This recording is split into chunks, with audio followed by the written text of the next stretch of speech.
Welcome to Python for Data. I am Matthew Morris, and I'm going to take you through a demo-styled presentation. There will be pauses where you can code on your own.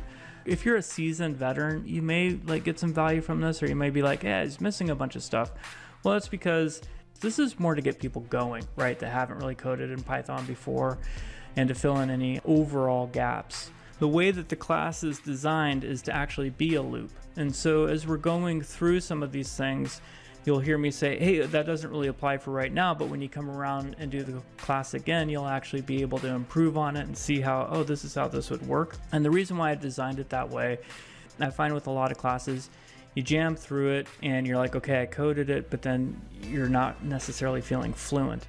In this class, you're gonna have a program that you have to build. You're gonna have to design it, build it however you want. I'll give some examples. The program is going to be essentially a Python skill builder where you rate yourself, and then eventually you can turn it into a quiz. It's a program that you can constantly keep working on to keep improving on your skills, going, hey, I just learned this thing. How am I actually gonna use this with a program? Now, if you hate that idea, that's okay.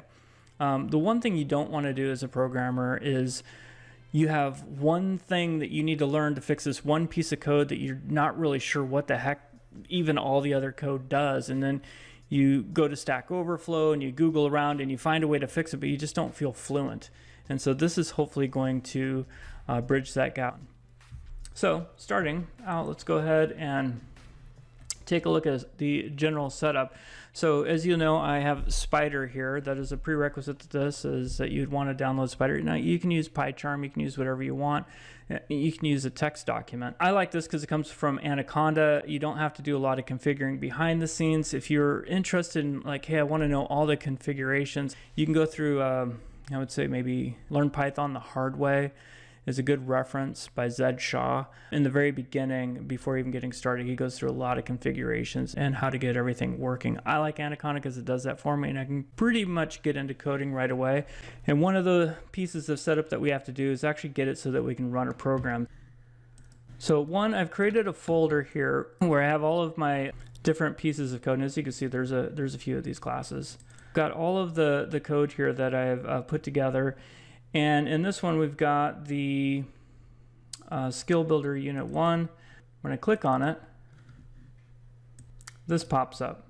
I have two screens, so I had to drag it over.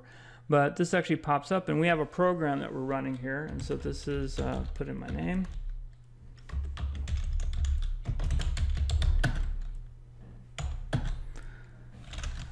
Let's say 02, 23, 21. This is for you, right? Like, how many times have you gone through the loop? So how many times have you actually gone through the class? And just for sake of, I've obviously writing it, I've gone through it more than 4 times. So we'll just say 4. A personal goal, this is more for you. Here there's a rating system that I've put together, just saying, hey, I want to rate my skills. So you can kind of read through this, but this gives me an idea of all right, how am I feeling? And how do I feel about printing? Well, I feel pretty good about printing. I feel like I can teach it. It's probably good since I am teaching it. It's always something to learn. Print and end, I feel like 4 on that. And just for the sake of speed, I'm just going to go through and put some numbers in. These are arbitrary at this point. Anyways, so this actually runs, and then it kicks back some of the information that I entered, and then gives me a total possible score, what my score is, overall rating. This actually looks wrong. And my overall rating, and then what I have in here. So obviously some things to fix in here, but there's a program that's running. So that's the idea, is we want to have a program that we can eventually run. It's a really basic one, but that program actually comes from everything that you're gonna learn just in this one unit here. All right, so with that, how do we get it to have a little icon that we click on and then program runs? It could be as simple as what I've laid out here for you, or you might have to go online and do a little extra research. Here's some links for you to check out. So if you get stuck or what I'm giving you doesn't really help out. The next thing that we have is the step 1, create a folder where you're gonna put all your Python scripts. You can put in documents, you can put wherever you like, but you want a place where you're like, hey, this is where all my scripts are gonna go for Python. Next, you're going to set up your environment variable. Your environment variable, you can find that following these steps right here. So going to your start prompt, like clicking, so on and so forth, you go through all of this. I think there's a piece in here that I'm missing. Let me go ahead and run this so we can take a look. Right clicking, choosing run. This guy pops up, so we'll click OK. I'm loving that everything's popping up on my other screen. So we're going to go ahead and click on advanced. We're going to go to environment variables. I think in my steps here, I'm missing one little piece that could probably drive you crazy if I don't show it. So you click on path, you click edit. Yeah, that's what I'm missing. You click edit and then you click new. When you click new, that's when you would put in your path to Anaconda 3. Your path is probably going to be different than mine. Like you can see, this was my old path, and now my path is a little bit different. So they keep you on your toes and move it around a little bit. So when that's set up, you can test your setup. In the Python scripts folder, create a new text. So let's go ahead and do that. We'll create a new one. Text document. And let's go ahead and open it. And we're just going to copy and paste this into the text. And we're going to go ahead and save this down as test1.py. Save it. Close the file out. Okay, so we can just type in Anaconda. We'll get the prompt here. We're in Anaconda 3. Should bring this up. And in Anaconda 3, what we can do is use the CD to navigate to where we are storing our Python or change directory. So this is where I'm keeping them all. Yeah, that's good for now. We can move it around a little bit, but we'll keep it here. So I'm just going to copy this.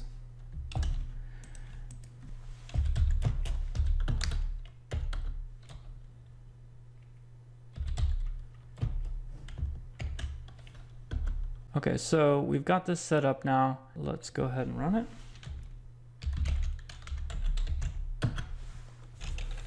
This is test 1, press enter to exit. Hello, it worked. All right, so let's try it from here as well. Popped up over there. This is test 1, press enter to exit. We've got a program that's working. If you don't have a program that's working, you can pause now, go back, try to troubleshoot this a little bit to get it to work.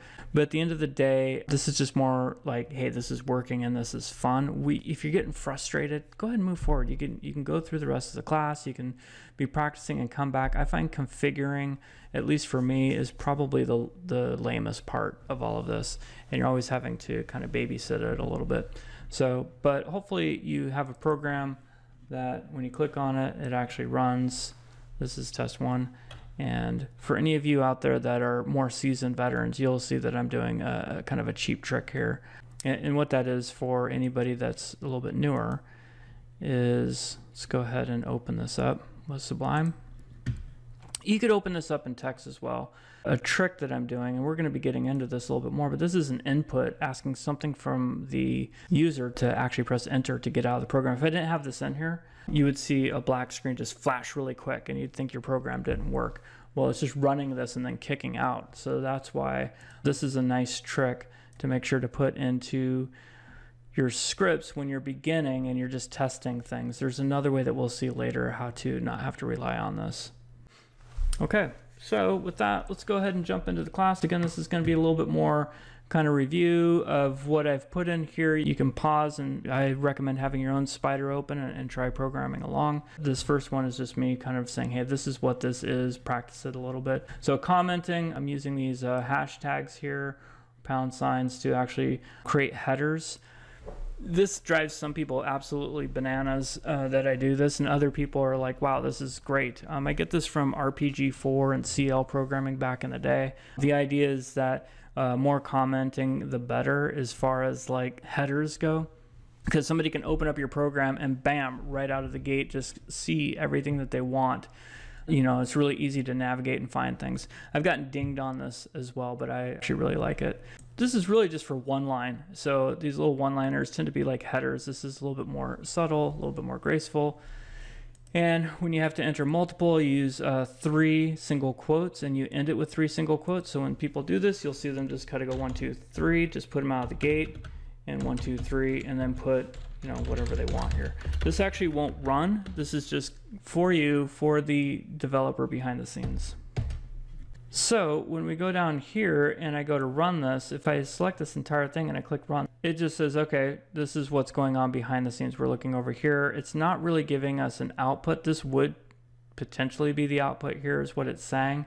If I actually want to see what this is going to print and see how it's going to behave, I can just highlight this even within the comment and we'll run. So we'll see this is how comments behave. This is how a print statement would behave where it's saying, hey, this is your print. And then this is saying we are in a comment when obviously we're printing from within the comment. Normally what you have is a bunch of comments here and then you have a piece of code that's running like that. So if we run the whole thing, this is what it looks like. So printing's pretty straightforward. Now Python 3.7, you don't need to use print. You can just run it like so. It's a conscious choice that I keep print in here and we'll see why later. Now you don't need to keep print in there, and again, this comes down to style, and some people have opinions about it and other people's don't. Moving forward, here you can see I'm showing this as nice headers. One of the things that I advise against is inline comments. So in this one I have a print statement, I have some piece of code going on, and I've decided to make an inline comment here. This is usually some sort of direction about a calculation that's being built.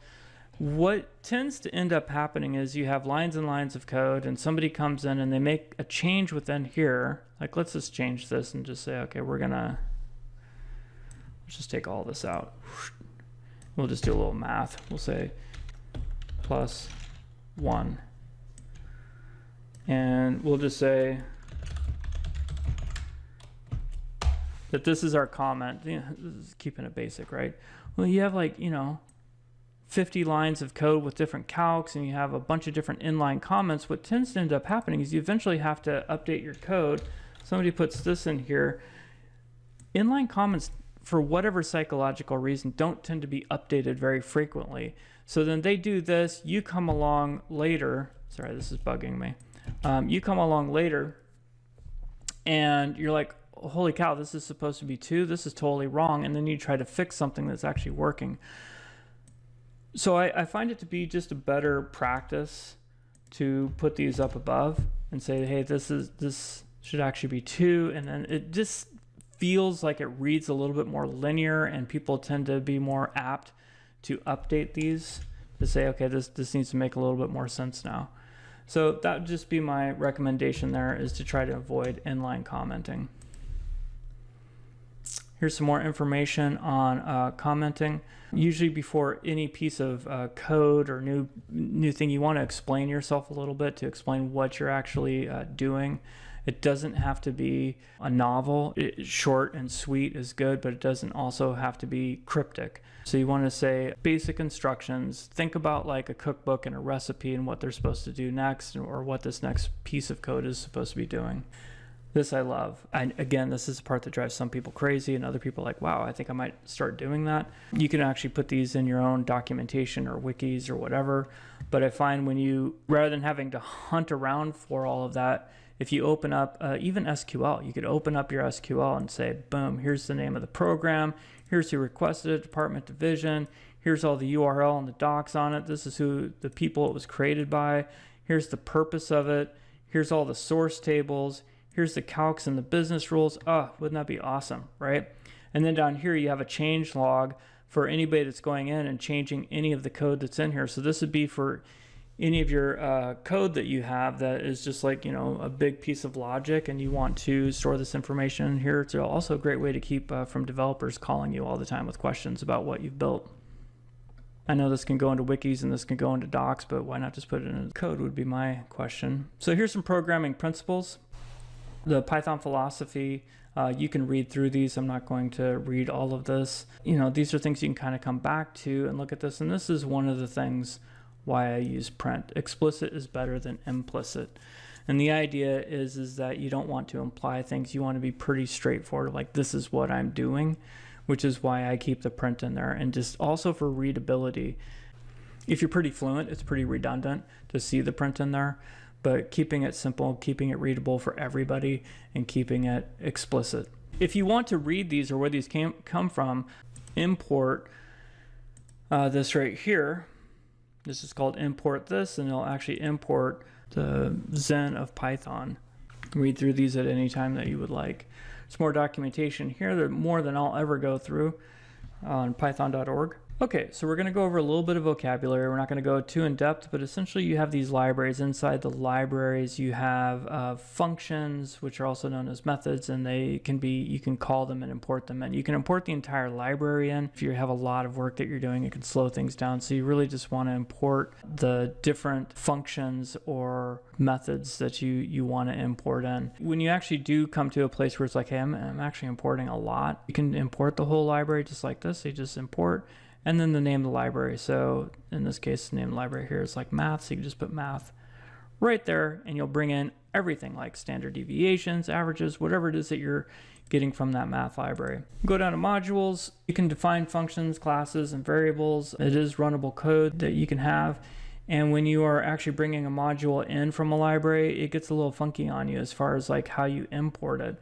Because you might think, okay, well, I'm going to import the library, and from that, I'm going to get the module that I want. Like, instead, it's kind of the other way around. It's a little bit of Yoda talk. So you're saying from the library, I want to import this module. So keep that in mind. Importing a whole library looks like this. Importing a module from a library looks like this. Coming down here, we're going to look at functions. Functions, you can actually create these, which is kind of nice, and you can store these off and then call them. Classes is a template for creating different objects, so for like creating functions, as it were. And we will be looking at object-oriented programming a little bit later. As we're starting off, we're going to see procedural programming, which is overall kind of messy, but you know, it's a good way to just get started and get into coding, but you eventually want to graduate up into object-oriented programming. Going down to expressions, I'm imagining most of you have spent some time working with these already in Excel or SQL, and a statement is just one line of code. So you're also gonna hear me probably misuse some of this vocabulary. I'll try to be exact. If I say like block of code or a statement, and you're like, hey, he's using that incorrectly, you know, you're probably right. I'm probably using it incorrectly. So good on you for catching that.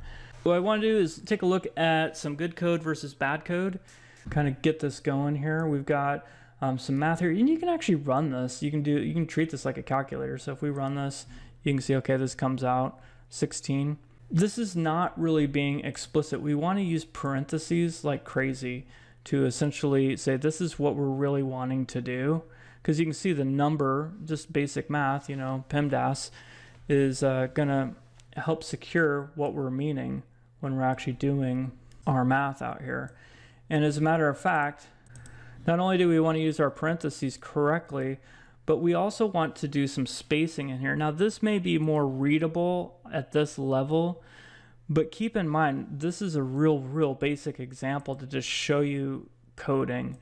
This is going to end up being variables, identifiers, as it were, and more logic that's in here. And this is extremely simplified version. So we want to keep spaces in here to kind of distinguish what's going on and make it a little bit more readable. So some good code down here, we're importing something called platform. And in platform, we're going to print out the Python version. So this is a module that we can run from there, and we can actually like see if I can do this again. Module here, there we go. So when you highlight it, you can actually get a little bit of information that can help. Here we've got the print. It's going to go into platform. It's going to bring out this module Python version. It's going to give us the version of the Python we're on, and we're actually going to print something that says let's get to the hands-on exercises, which usually most people are thinking at this point, if not earlier. Okay, so we can see we're on Python 3.76. So yeah, this is decent. This actually gives us the version and a little printout here. Better code because, you know, as developers, we're working with our customers. We want to give them what they ask for, but maybe actually give them what they want on top of it, which is getting this pretty much on one line. whoops, one line. So it's reading out, hey, 3.76, let's get to the hands-on exercises. That's nice. It's not printing out on two different lines. I like that a little bit better.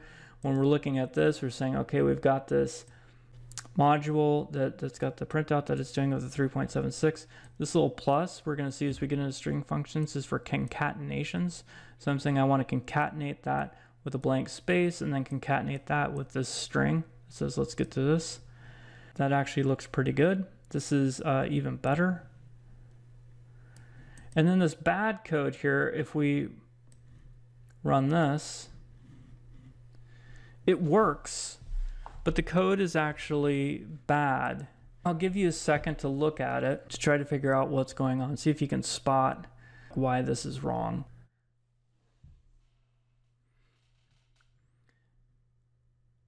This is also helping you a little bit with troubleshooting, because you're going to have to troubleshoot your code. What I recommend is read this one backwards, read it forwards, read this one backwards, read it forwards, and then read this one backwards and forwards, and kind of say, okay, I'm getting familiar with the code. What the heck is going on with this one that makes it a little bit different than these and not a good practice? And if you said, hey, there's another call on the same line, you're right. There should not be two calls on one line. It should just be one call on the line. So that's why that was bad. A little bit more on programming principles. When you get into this, you have code using code using code using code. So the idea here is more for when you get into somebody else's code that you're reviewing, or, you know, how's this all working together? It's like a daisy chain of logic or dominoes where you are a detective and you have to kind of do a little bit of work. Now, these are really, really simple examples. It does get more complicated. So I'm just getting the principle out there of what you want to be doing when you're looking at code. One of it is reading forwards. The other one is reading backwards. So obviously one goes into X, one goes into Y. These are known as variables or identifiers. And then we've got X plus Y. So running this, it comes back as 2, hooray. No big surprise there. But that's the idea, is that this code is using this code. Stepping that up a little bit, we've got more like wages, hours, and weeks. And so we've got these variables loading into these identifiers, and then these identifiers as variables loading into this identifier, and then this identifier is actually kicking out here in a print. So again, kind of upping the ante just a little bit, we've got code using code that's using code. And so you can begin seeing why you want to read things backwards. You also could read them forwards, and as we'll see later, inside out. Throw away like the idea that you're going to be reading a fictional or non-fictional book. You're reading code, which means there's no, rules about left to right, right to left. It's both and inside out sometimes. As we get into functions, a function is something that is it's a UDF or a user-defined function where you can actually go and say, hey, I just don't want to keep coding this over and over again, so let me come up with a function so I can just call it and run it. Here we have one called traffic cop, and what it's doing is it's doing a program called go, or it's doing a function called go. And here we've got this function go, and what it's doing, it's printing something that says, hey, it's waving cars to go. So how I would read this, if I was trying to understand what's really going on, is I could read just like I did, code using code, but it starts to make a little bit more sense if you read it backwards. We got traffic cop. Well, what does traffic cop do? And actually I messed up. I'm not going to be reading it backwards, inside out, or left to right. I'm going to be reading this all weird. So probably take traffic cop, go up here and say, okay, what's traffic cop doing? Well, traffic cop is calling something called go. Where's go at? I go through all my code. I find go. I go, okay, this is what go is doing. It's printing and waving cars to go. Now, in reality, you'd probably go into go, and it's printing and waving cars to go and doing more, and maybe even calling another function. And so you're really trying to map out the logic that's going on. But this is the idea about code using code that's using code, and being able to read it, not necessarily left to right or top to bottom or bottom up, but just like a detective trying to find clues.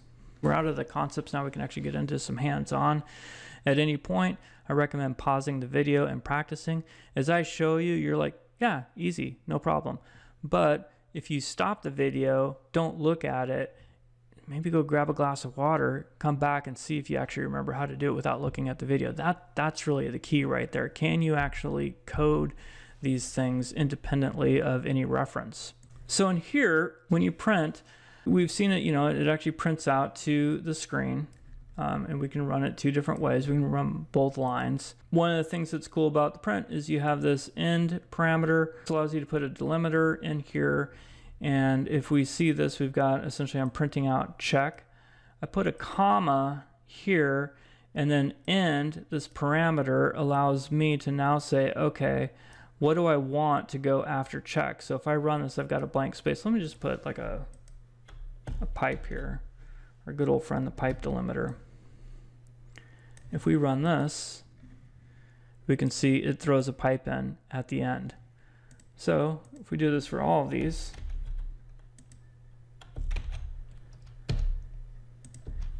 and run this, we got check it out. So we got the pipe in there. That's what this end does, which can be pretty handy when you're wanting to put commas or spaces or anything like that, especially when you're writing to a CSV file. You might want to put comma delimiters in when you are actually running something and wanting to write it to one of those files there. This is going to come back, and we're going to actually see this little comma here. This tends to be, and if I'm revisiting this too much, it's because I want to drive it home. So when you shut the video down and you go to code, you're like, oh, how the heck do I do that again? Don't forget the comma. Comma and the end and the equals is the way to get into putting your delimiter in. People all the time forget the comma here, and they also just forget about this completely in general and have to look it up. All right, so what I'd like you to do is I'd like you to take a second, and if you have Spider open, then what I would like you to do is take a look at this here, and I'd like you to use the print method and the non-print method to say, hey, I got this to work, just to print this out. That should be pretty straightforward. It should look like that. Go ahead and put your solution in there. And then the other thing I'd like you to do is using end, get this output. So pause now, and if you need to, kind of look at the video first, go back a little bit and be like, okay, this is how this is done, look at it, delete everything, and then try to do it without the video. Good luck.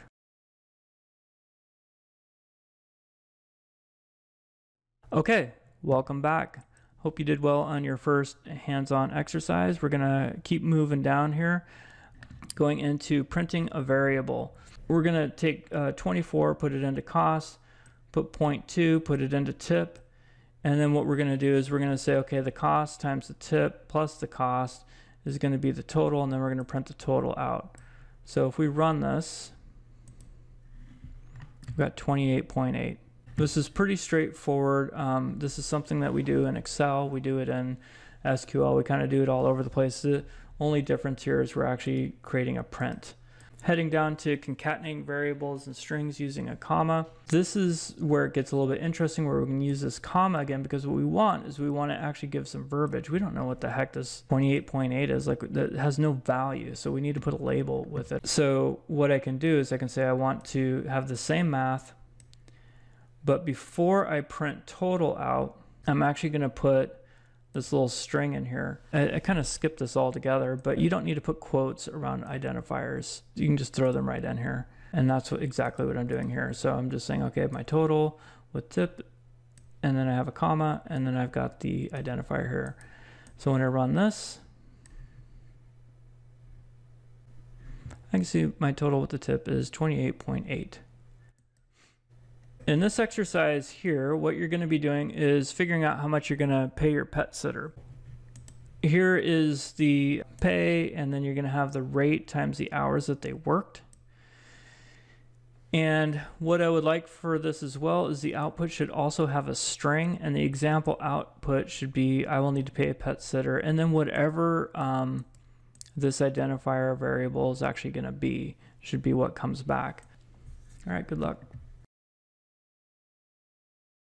Okay, welcome back. So we're going to look at input next. Input is a way that we can get out of hard coding. Shouldn't be doing any hard coding at all, right? An input essentially allows us to create a prompt. If you remember, I had that very one-dimensional program that I ran for you guys, and I was inputting information dynamically into it.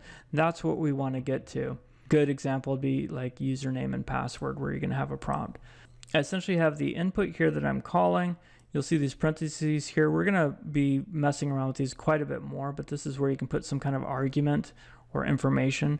We're going to take all of this and load it into something called username, and then we're going to print out the username. So if I run this, it doesn't look like anything ran. And if I'm testing or playing around with things and I go, hey, I just, let me just go ahead and try some math and some other code that I'm doing, and I run this, I've broken everything. Nothing's working. I get this all the time. Like, hey, I don't know what's going on. This is like blanking out. Nothing will work anymore. What has happened is you have put a prompt in here with no text. So it's just sitting there blank. It's just an invisible prompt that isn't saying, hey, put something here. So if we actually put in like, okay, username is Matthew, hit enter, now it's like, okay, great. And it actually prints out Matthew. That's why we're seeing it twice, because I actually called it to print it out. So just keep that in mind as you're playing around with inputs. We're going to want to put something in there, and we can see that right here. This is much nicer for us. So if we run this, it says, okay, enter username. That makes a lot more sense. Now I know I'm supposed to do something. And then if I print this out, it'll print the username. Okay, heading on down. If we look here, the inputs will always be converted into a string. So if I came up here and I said my username is 8, it's going to take the 8 and turn it into a string. So we want to be able to mess around with conversion. So we're going to look at int, string, and float. So here we've got hours that are as a string.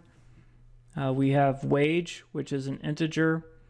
And what I'm going to do is I'm going to convert the hours into an integer using the int. So it's as simple as that, and then I'm reloading it back into hours. That's what that looks like. If we go down here, we can see that this will now work, whereas before it didn't. Because if we take this and reload it and actually try to run this, this will not work. Well, it does. It just does something really funny. It takes 40 and it does it like 20 times, like 40, 40, 40, 40, 40 over and over. We actually want this to be an integer. So we take hours, change it into an integer, and then reload it into hours. Once we do that, we can actually run this piece right here. Another way that we can do it, rather than taking int hours and reloading it into hours, if we're like, no, for whatever reason I need to keep it as a string, we can just convert it here one time. And like, let's go ahead and load this back in so that this is back to a string. This will work as well. So a couple different ways that you can take a variable that is one data type and change it to another. So inputs are always turned into strings. So if you have a number, it's going to be turned into a string. So we're always taking these things and changing them into integers. And this is how you do it. You have your input. We've done this before with the enter wage. We have the input with the enter hours worked. We're throwing in the int as well. So if we throw these in here, we'll actually get this to work for us. What I would like you to do is actually finish this code, the weeks worked, and then you should be able to run the whole thing. So go ahead and take this for a second and take it for a spin. All right, moving on. Got some errors here, just error types that you might run into. I'll let you read through these. You can pause the video.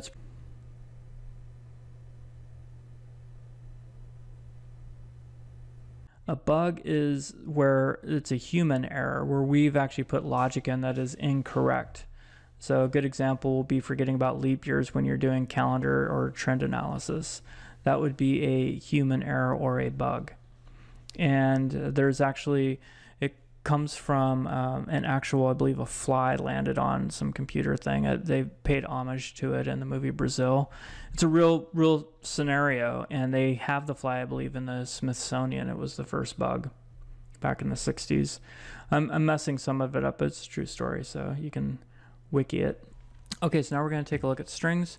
Here I've taken cat. You'll notice that I've used single quotes for cat.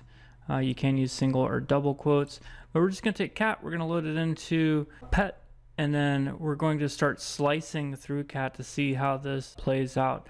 So one of the things that's really interesting about Python, as you see in here, I'm going to look at the index of 0, which is going to bring back C. And the interesting thing about Python is it starts counting at 0. This seems like kind of basic, you know, like, okay, great, it starts at 0, whatever. But when you start looking at things like between, like if you want something to be between 1 and 10, you start to wonder, is it inclusive of the bottom? Is it exclusive of the top?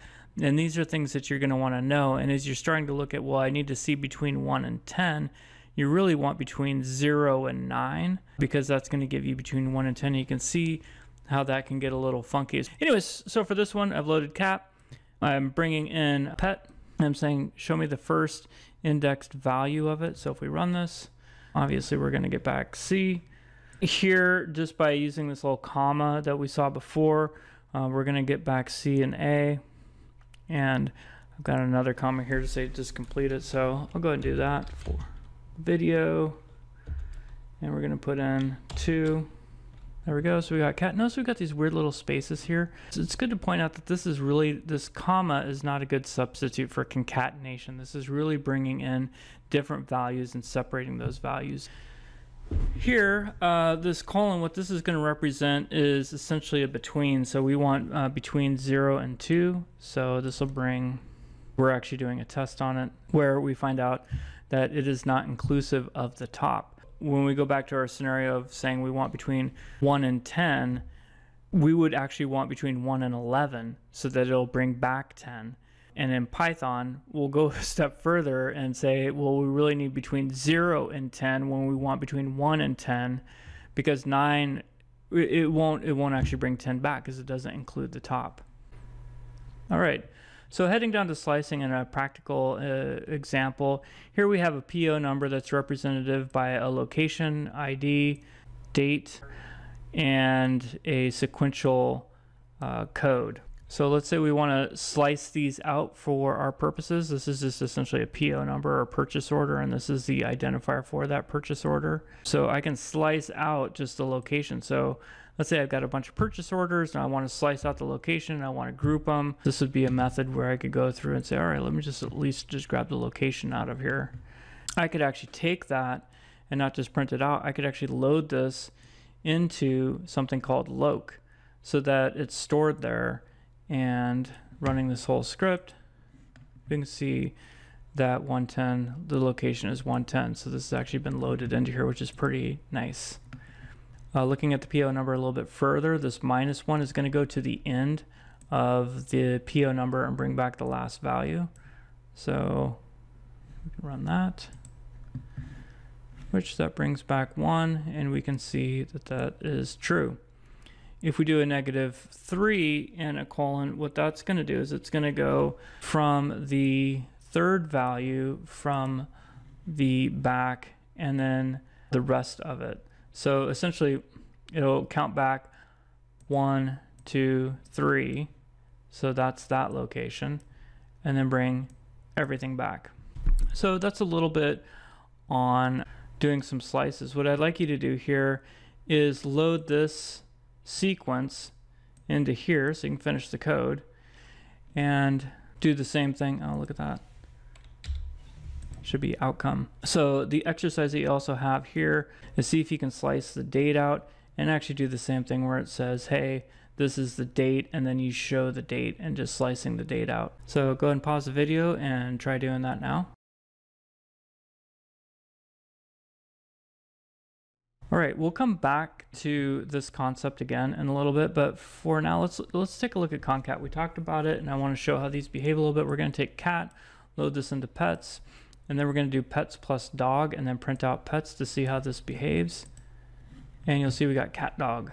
So what this is doing, this plus, is actually concatenating these two together. It's saying I'm going to take whatever's in pets, and I'm going to concatenate this with whatever you want here, which is dog. So this plus gives us that concatenation.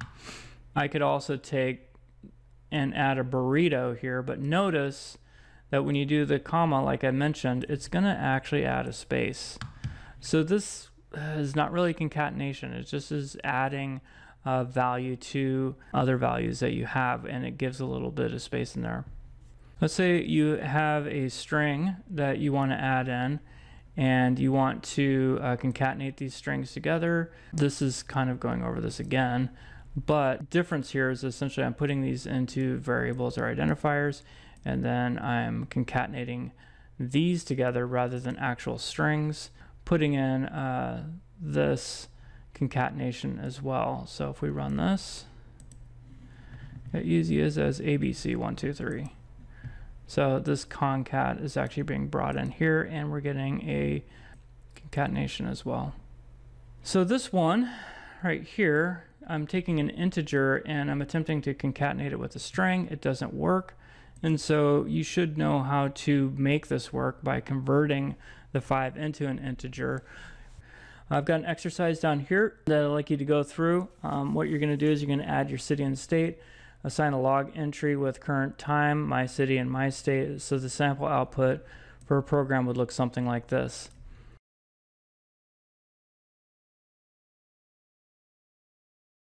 What we're going to be doing is working with uppercase and different types of string functions. So here I've loaded the alphabet into an identifier called alphabet. And then what I'm trying to do is take this first index here, which would be a lowercase a, and change it to an uppercase a, and it's not allowing me to do this. Try this again with another index of b, and still not allowing me to do this. So if we print this out just to prove it out, I've got the alphabet here, everything is still lowercase. So the solution is to change the entire thing to uppercase manually if you want to, and then we go down and we essentially rewrite the whole thing, and you can see that's not going to be pretty happy for us if we have like a lot of work that we need to do. You don't want to keep reworking it. So another way that you could do it is you could use something called upper, which is a method for taking state or something that you have here like the alphabet and making it uppercase. So here you see I have it lowercase, load it into state, and then I take state, and by putting a period in here I can actually bring in a method and run this, and it should actually make this all uppercase. So if I run that, you can see bam, it did that for me, which is great. The next thing here is I'm going to do something called title, which should be title case, where you have your uppercases on your first letter. So if I run this one, okay, so you can see that this actually is now in title case. So using what you've learned from slicing, see if you can bring back just wa, all uppercase, from this one right here. You don't need to change anything else, just take the state down here and see if you can get back just wa, slicing that out. Next up we have reading multiple data types. So this is an exercise for you to do. It does take a second to figure out what the exercise actually is, but what I'm asking for is we've got an input in here where you're going to put your name, and it's going to load into question 1 or Q1. It's going to ask what your favorite number is, and that's an input that's going to go into question 2. And so I want you to concatenate those and then actually put your answers here.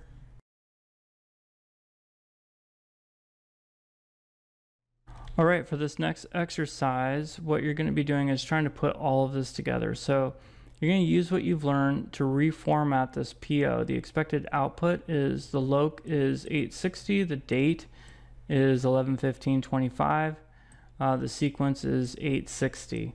So you're going to take this PO number and see if you can use slicing and concatenations to print out this right here.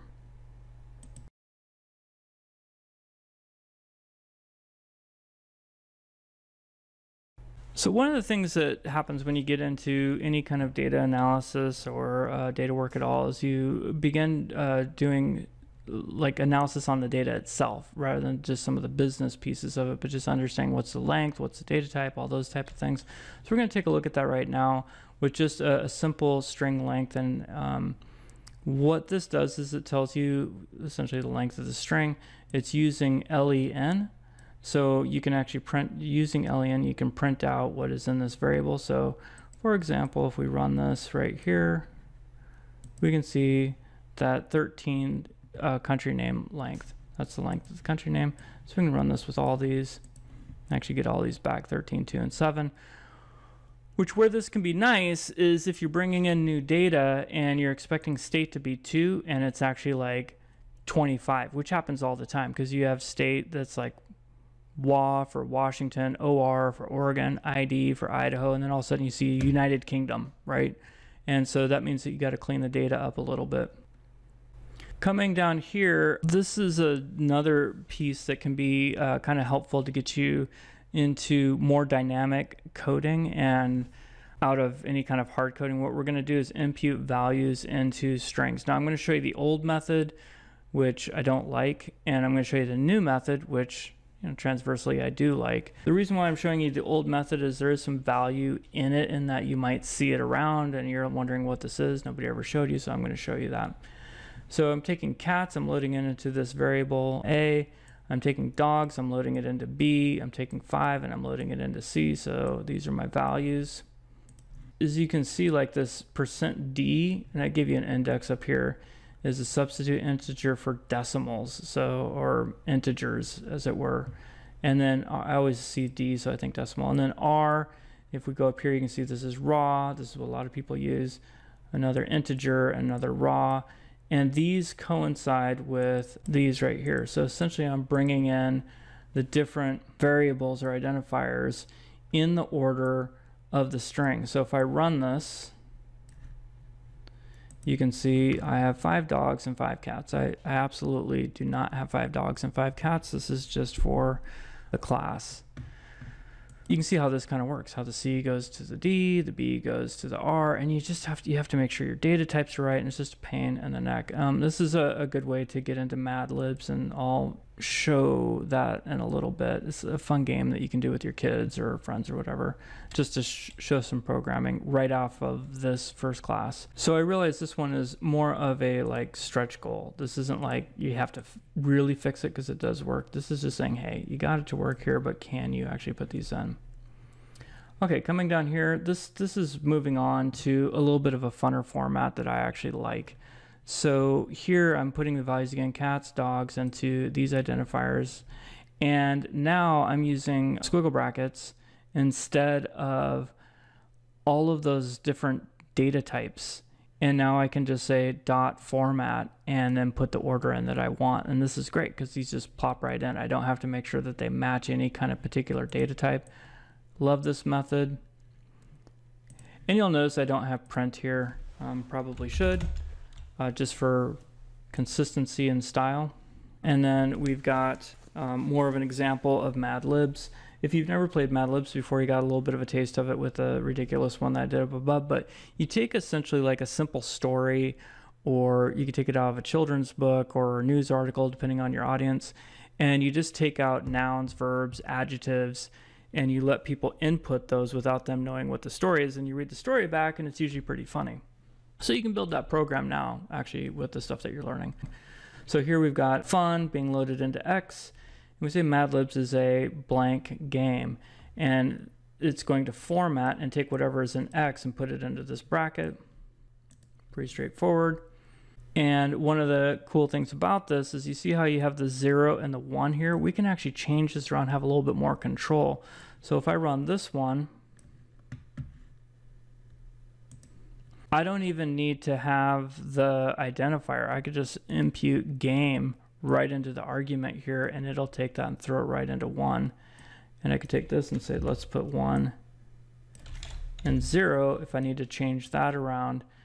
And this will actually change it for me and say Mad Libs is a game fun. So it'll flip those. So we have a lot of control on where things go, and we don't have to worry about data types anymore. So getting more into kind of building this game out a little bit, We have X and Y, and we are now just saying, okay, let's take X and Y and put them into these like we've already seen. So we can run that. Coming down here, what we really want to do is, instead of printing out all of this jazz every time, we probably want to load this into an actual identifier. And so that's what I've done here is I've made the print. You don't want your print to be like a novel. You want it to be, hey, you're just printing off one little thing. So that's exactly what I've done is I've taken this, loaded it into Z, and saying, okay, I'm going to go ahead and print Z out. One of the ways to make this better, as you saw up here, is actually using inputs. And the exercise that I have is a little bit of a longer exercise. And it's to go out and make a Mad Libs game. You can find a small story like a paragraph. You can Google Mad Libs and grab some that they've already done and put one with inputs and try it out, make sure that the game works. You can have it run like we saw at the beginning of the class with an actual program. So you click on the program, it kicks off, and you can actually input information, play it with a friend or somebody who would appreciate a little bit of humor. Now we get down to here to the project exercise for the entire class, and this is essentially giving you some guidance. I'm not going to give you the code. There really isn't code. I mean, I have my own versions of things, but it's better if you go through and stretch yourself to go, okay, how would I actually write this? How would I put this together? And what I'm asking you to do is to create a Python skill builder. So if we look at the one that I have, again, when this runs, you can see that this is something that you know how to build now. Now again, if you're like, well, how do I get this screen to show up? That's right at the beginning of the class. So you want to go back there and try to get this screen to work for you so you can run your programs. I can enter my name. I can enter the unit name. So this is just, I think this is just like strings and programming principles. Something like that. Enter the date. I don't know. We'll just put 0101. Just a bunch of numbers. Enter number of time in the loop. You can put how many times you want. Enter personal goal. Again, fluency. And then you start rating your skills however you want. Now, one thing to keep in mind is if you are feeling like you're like a 1 or right now you shouldn't be a 0 at any of these, like converting an input string to a float or an int. Nobody should be a 0 at that who's listened to the class so far. You're at least at a 1, if not a 2. If you see that you have a lot of 1s and 2s, maybe try mentoring somebody or teaching somebody. You don't have to be in front of a class to teach. You can just hang out with anybody who doesn't know anything about Python or somebody on your team and go over it, because pushing for a 4 will at least get you up to a 3 or a very confident 2. Anyways, this shows the total possible score is 10, so that's wrong because we've got more of that here because we got 5. So I've got some math that's wrong in here that I probably need to fix. And my score is 31, which that seems about right. Overall rating is 310, so there's something wrong going on there, which we'll probably fix in the next class. But overall, this is what you want to build, is something along these lines, or even better. You'll have more time to really go through this and practice and say, okay, this is what I want to build with it, and we'll build on that concept. So good luck, and I'll see you in the next class.